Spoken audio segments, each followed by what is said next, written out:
മച്ചാമാരെ, എല്ലാ മനുഷ്യരും ഈ ഭൂമിയിൽ നിന്ന് അപ്രത്യക്ഷമാക്കിയാൽ എന്ത് സംഭവിക്കും?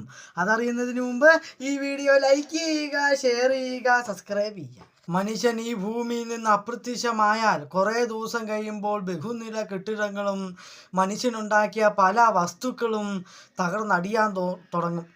മരുഭൂമിയിൽ കെട്ടിയിരിക്കുന്ന പല കെട്ടിടങ്ങളും കുറേ ദിവസങ്ങൾക്കകം മരുഭൂമി മണൽ വന്ന് മൂടും. കുറേ ദിവസം കഴിയുമ്പോഴത്തേക്കും കൂട്ടിലിട്ട മൃഗങ്ങളെല്ലാം ചത്തുപോകും. മനുഷ്യനുണ്ടാക്കിയ പല സിറ്റികളും മനോഹരമായ പാർക്കുകളും വലിയ വലിയ കാടുകളായി മാറും.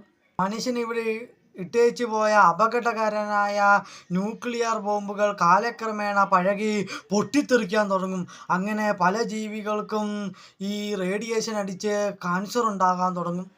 അങ്ങനെ ഒരു 100 വർഷം കഴിയുമ്പോഴത്തേക്കും സിറ്റികളും കാടുകളും അങ്ങനെ രാജ്യം മൊത്തം കാടാകാൻ തുടങ്ങും. അങ്ങനെ പല മൃഗങ്ങളും നാട്ടിലേക്ക് ഇറങ്ങാനും തുടങ്ങും. അങ്ങനെ കുറേ കാലക്രമേണ മനുഷ്യൻ ഇവിടെ ഇല്ലാത്ത തെളിവ് പോലെ ആയി മാറും. ഇവിടെ മൊത്തം കാടാകുമ്പോഴേക്കും കാർബൺ ഡയോക്സൈഡിൻ്റെ അളവ് കുറഞ്ഞ് ഓക്സിജൻ്റെ അളവ് കൂടും. അങ്ങനെ പ്രകൃതിയിൽ മൊത്തമാകെ മാറ്റങ്ങൾ ഉണ്ടാകാൻ തുടങ്ങും. Thank you.